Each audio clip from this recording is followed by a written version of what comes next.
Bien-aimés frères et sœurs dans le Seigneur, encore une fois, bonjour chez vous.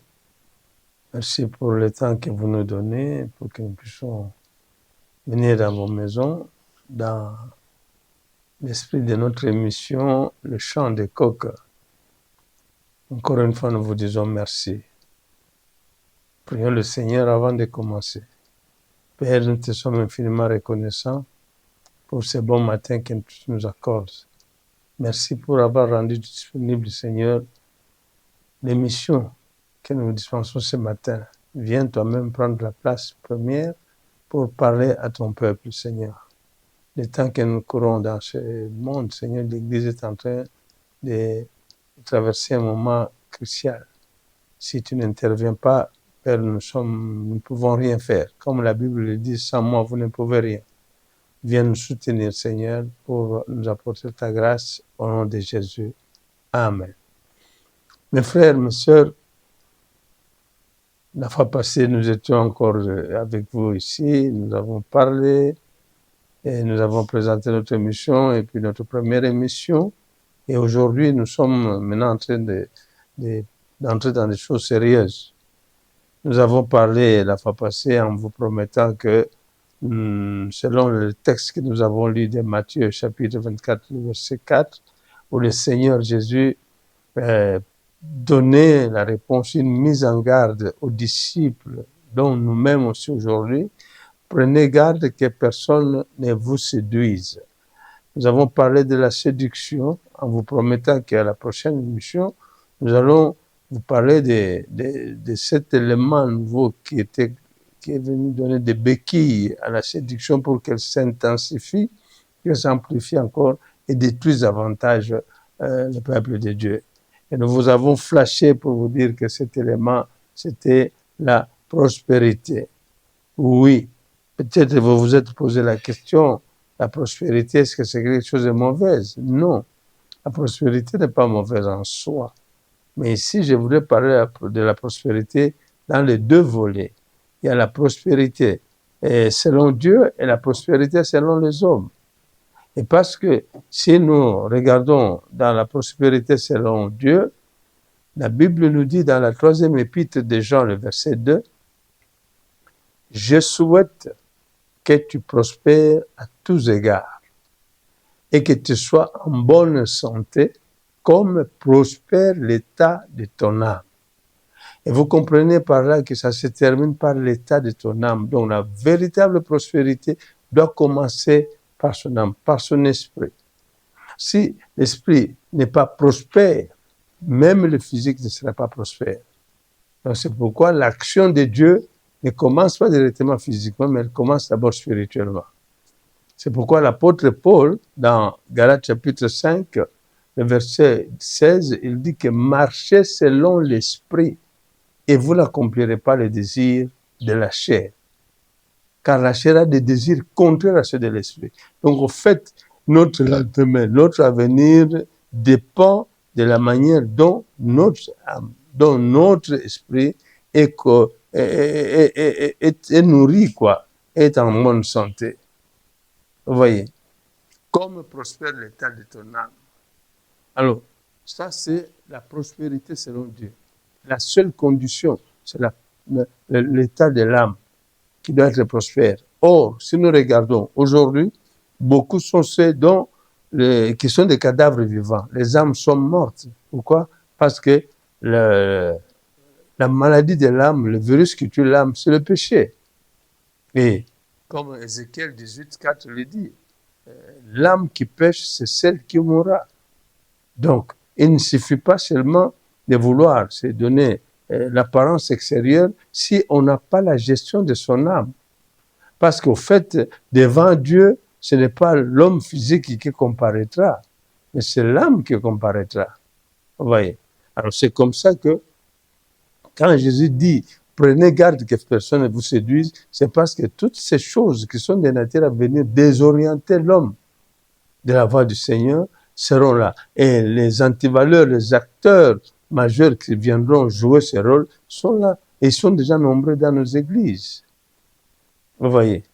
Alors, je parlais de la prospérité. Et il y a aussi la prospérité selon le monde. Et c'est là le problème. Et c'est là que cette prospérité qui a donné des béquilles à la séduction. Parce que quand la séduction te fait tomber, directement, elle produit la convoitise. Et la convoitise produit le péché. Vous voyez, directement, vous êtes désorienté, vous êtes perdu. Alors, la prospérité selon le monde, c'est là où je voudrais m'atteler un peu pour que la prochaine fois, on va parler maintenant des avantages et les impacts de la prospérité selon Dieu. La prospérité selon le monde a amené beaucoup de chrétiens à abandonner la voie du Seigneur, à abandonner leur foi, se perdre dans le brouillard de tout ce qu'on nous présente aux yeux, tout ce qui frappe les yeux. Or, quand vous lisez dans le livre de Samuel, 1er Samuel, la Bible dit que Dieu dit au prophète Samuel qu'il avait envoyé à la maison d'Isaïe, quand il devrait oindre un roi, et alors quand il a vu le premier qui était venu, un costaud, un gars costaud, il dit que c'est certainement celui-ci. Dieu lui a dit que non, vous êtes beaucoup impressionné. Vous regardez ce qui frappe les yeux, mais moi, l'Éternel, je regarde le cœur. Quel est l'état d'âme de ton cœur? Comment ton cœur est? Quelle est la santé de ton cœur devant le Seigneur? Vous voyez? Et c'est comme ça que, quand on parle de cette prospérité, dans 1 Timothée 4, premier verset, dit que l'Esprit dit expressément que dans les derniers temps, beaucoup abandonneront la foi pour s'attacher à des esprits séducteurs et des doctrines des démons. Et c'est là où nous sommes en ce moment. Et c'est cette prospérité, selon les hommes, qui a influencé la déviation de beaucoup de chrétiens de leur foi originale pour maintenant se tourner, s'attacher à des choses du monde. Quand vous lisez Matthieu chapitre 6, le verset 31 au verset 33, il dit que ne vous inquiétez pas, de quoi vous serez vêtus, que mangerez-vous, que boirez-vous. Ces choses-là, ce sont les païens qui les cherchent. Mais vous, le Seigneur sait que vous en avez besoin. Mais vous, ce que vous devez faire, c'est de chercher d'abord le royaume et la justice de Dieu. Et le reste vous sera donné par sur quoi. C'est pourquoi quand il dit que tu prospères à tous égards, il emballe tous les domaines de la vie, spirituel, financier, matériel, social, sanitaire, tout ce que vous voulez. Mais à condition que l'âme prospère bien avec le Seigneur.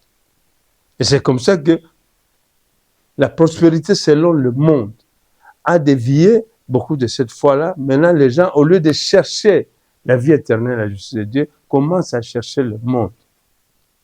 Commencent à chercher les choses du monde. Commencent à se taper la poitrine. Moi, je suis prospère parce que j'ai des maisons, parce que j'ai des finances. Écoutez, on n'est pas prospère parce qu'on a des maisons, parce qu'on a des richesses tout court. On n'est pas prospère parce qu'on fait des voyages, mais on est prospère quand on a Christ en nous. La Bible dit que Christ en nous, c'est l'espérance de la gloire.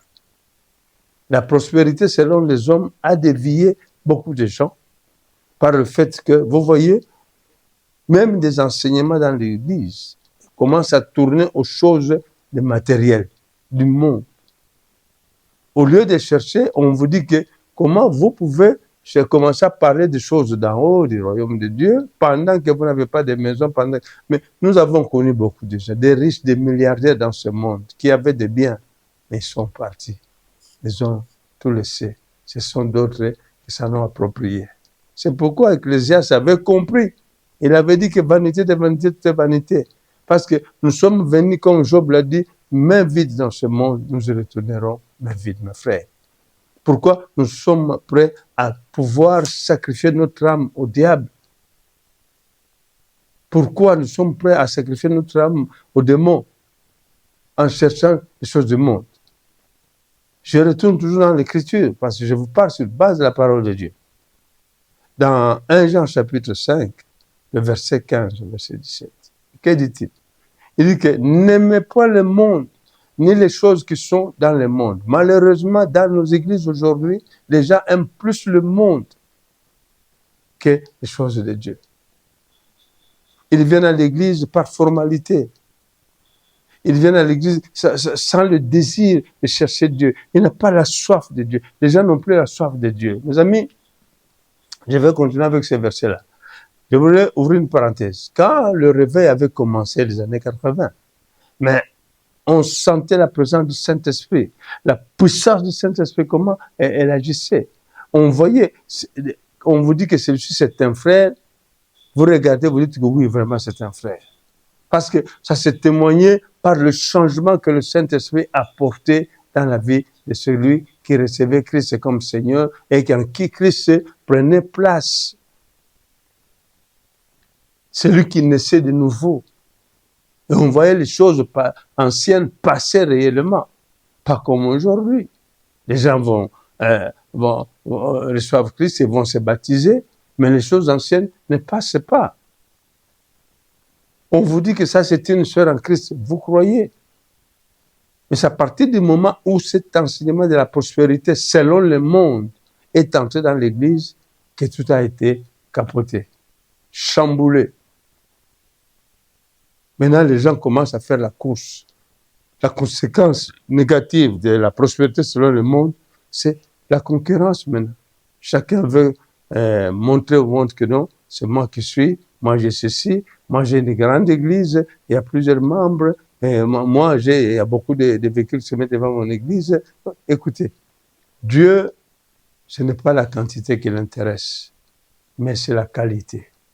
Tu peux avoir des milliers de membres, mais quelle est la qualité de ces membres? Quelle est la qualité de ces membres? Les hommes de Dieu sont en compétition.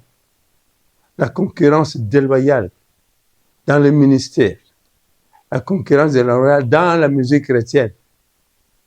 On ne chante plus Christ. Donc, les choses qu'on parle, ça devient de nature à pouvoir contrôler les gens à la déviation. On n'entend plus rien comme les anciennes musiques qui amenaient les gens dans la présence de Dieu.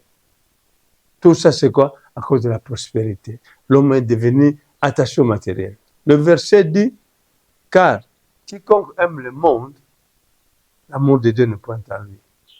Car tout ce qui est dans le monde, la convoitise des yeux, la convoitise de la chair et l'orgueil de la vie ne vient pas du Père, mais ça vient du monde. Et le monde passe avec toute sa convoitise. Mais celui qui fait la volonté de Dieu demeure éternellement. Donc nous pouvons commencer à préparer notre éternité auprès du Père dès maintenant pendant que nous sommes sur terre. Pas avec la soif du monde, mais avec la soif de la parole de Dieu. Comme l'apôtre Paul dit dans Colossiens chapitre 3, le verset 1er, il dit, si vous êtes ressuscité réellement en Christ, attachez-vous aux choses d'en haut et non à celles qui sont sur la terre. Mes frères, mes sœurs, nous vous prions par la grâce de Dieu, parce que nous avons terminé l'émission Vie le temps, nous vous prions de pouvoir revoir encore vos vies. Si vous êtes déjà sortis du droit chemin, parce que dans vos églises, vos pasteurs, vos conducteurs, d'autres ont déjà fait des alliances avec le monde des ténèbres, des alliances avec le diable. Mais vous n'avez pas l'esprit de discernement pour comprendre. Vous y allez par fanatisme. Vous n'interrogez pas la Bible selon Galates chapitre 4, verset 30. Que dit la Bible? Mais vous y allez aveuglément. Mon peuple périt faute de connaissance. Réveillez-vous chacun. Quand on devient chrétien, on devient conséquent dans la marche avec Dieu. Nous allons prier le Seigneur. Père Tout-Puissant, nous te rendons grâce. Tu viens de nous parler, Seigneur, pour pouvoir témoigner de notre vie, de nous préparer pendant que nous sommes sur terre. Je te confie mon frère et ma soeur qui m'a écouté en ce moment. Que tu le soutiennes, que tu réveilles son esprit afin qu'il puisse être conséquent pour préparer son avenir, Seigneur. Fais-le grâce, mon Dieu, mon roi. Dans le nom de Jésus, et nous croyons que tu nous donneras encore la grâce de nous retrouver aux prochaines émissions. Que Dieu vous bénisse, mes frères et mes sœurs. La seule chose que je vous demanderai, c'est de vous abonner massivement et puis aussi de pouvoir partager les liens avec nos amis et de nous donner vos commentaires, ce qui nous fera du bien. Que la gloire de Dieu soit sur vous et à la prochaine. Bye bye.